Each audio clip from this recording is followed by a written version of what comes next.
Hello, my name is Matthew Hopkins, and today I'm going to talk to you about how we can use analytics to optimize the brewing decisions at Wax Wings Brewing Company, a small microbrewery out there in Kalamazoo, Michigan.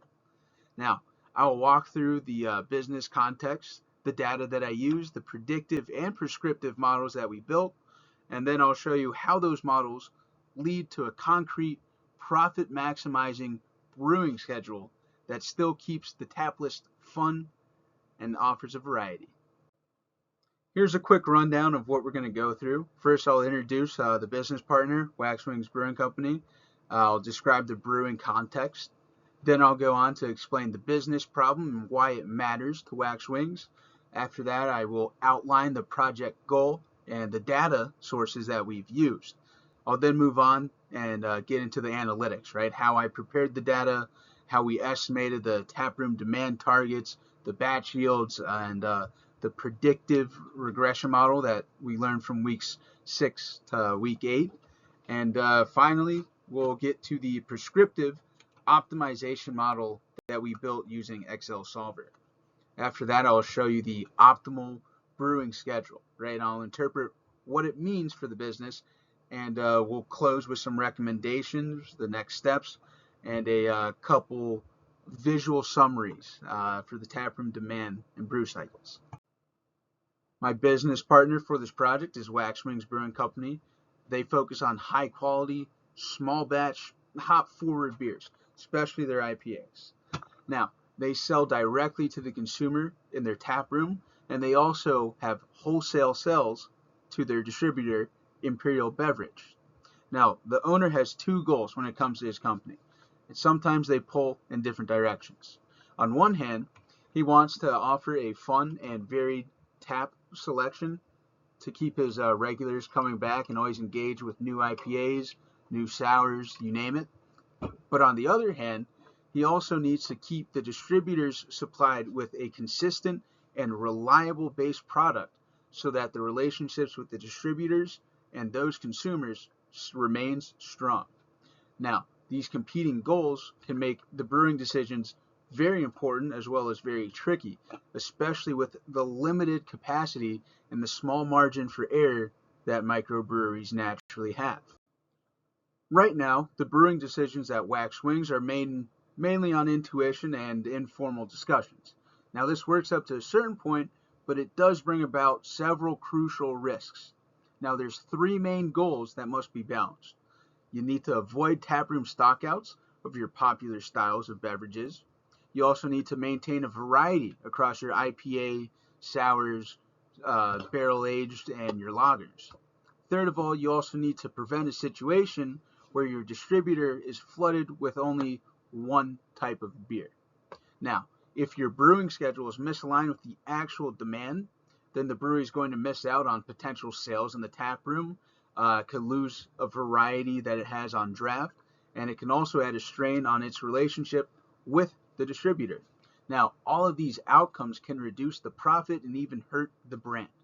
So, the central business question: how can Wax Wings structure their brewing decisions so that they are data driven and aligned with the demand instead of just gut feelings? So, with that in mind, we wanted to focus this project on one clear goal. So, we set out to design a data driven monthly brewing schedule that uses the actual sales and cost data, that respects that this microbrewery can only make a maximum of 10 brewing cycles per month. Also, we wanted to meet the minimum taproom demand while offering a variety of product, and we wanted to maximize the expected profit from the taproom and distribution sales. So, in other words, I wanted to use analytics to best decide how many batches of each style beer that Wax Wings should brew in its standard month, given what we know about the demand and the profit. Now, to do this, I combined two main sources of data.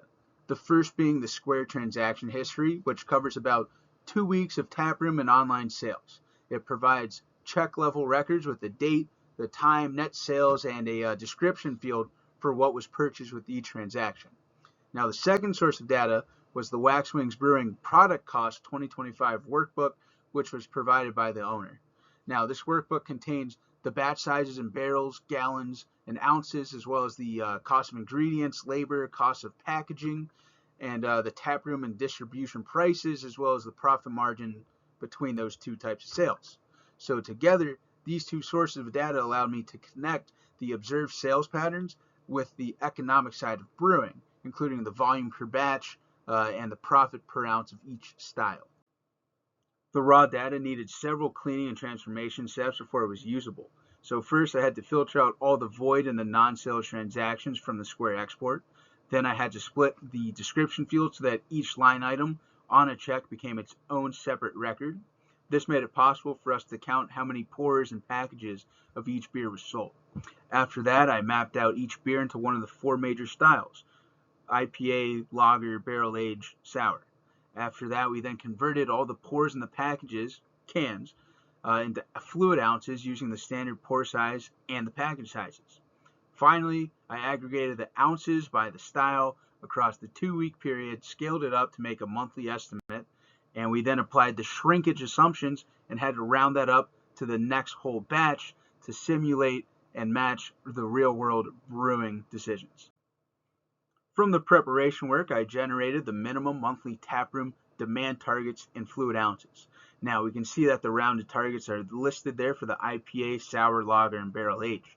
Then, using the cost workbook, I matched those demand targets to the finished yield from one brewing cycle of each style. Now we'll see that there is one difference. If you look at the barrel age, we say 44 gallons, and that's because once it's produced, we repackage that into a wooden barrel, let it age, get those nodes of flavor. Now, these two pieces, the taproom demand and the finished yield per cycle, were then the bridge between the sales data and the brewing optimization model. Before building the prescriptive optimization, I estimated a predictive model using the week 6 to week 8 multiple regression method from class. The unit of analysis is the nightly sales over the 2-week sample. I implemented a multilinear regression in Excel to predict the nightly revenue or ounces sold. Now, the predictors include the day of the week. Is it a weekend indicator? The share of the IPA ounces being sold that night, the average check size, and there was even an indicator for whether or not there were online orders. Now, I chose this method because the outcome is continuous, the sample size is modest, and the regression coefficients are easy for managers to interpret. Now, the idea is not to build a fancy black book, but to quantify the pattern that the owner already suspects. Weekends are busy, IPA nights are strong, and the higher check sizes, the higher the revenue. The regression results produce several intuitive and useful insights. First of all, Fridays and Saturdays drive much higher predictive revenue than earlier weekdays. That confirms that the weekend demand is a key driver of the taproom's performance. Second of all, nights with a higher share of IPA ounces being sold tend to also have higher total sales. So the IPA is not only a core style, but it seems to also pull up the total revenue when more IPA is being sold. Third of all, the higher the average check size is also strongly associated with the higher nightly revenue, right? We can expect that from a hospitality setting. So taken together, these findings support allocating more brewing capacity to the IPA and the barrel aged styles and planning the monthly brewing schedule in a way that is aligned with the weekend demand and the higher revenue nights. Then, by using those predictive insights in the demand and the cost data, I built a prescriptive optimization model using Excel Solver. Now, this tool is a linear programming model where the decision variables are the number of brewing cycles for each style of beer. The objective here is to maximize the monthly profit by combining the taproom and the distribution sales. However, there are some key constraints to take in mind here. The total brewing cycles per month must not exceed 10 brewing cycles, and the owner wants a minimum of 4 IPAs, 2 sours, 1 lager, and 2 barrel aged on draft in the taproom. Third of all, we must be able to yield and fulfill that minimum demand of each style in the taproom. Now, this model formalizes the trade-offs that the brewer is already managing in their head. However, it turns this into a more transparent optimization problem. Now, this is how we implemented the model in Excel.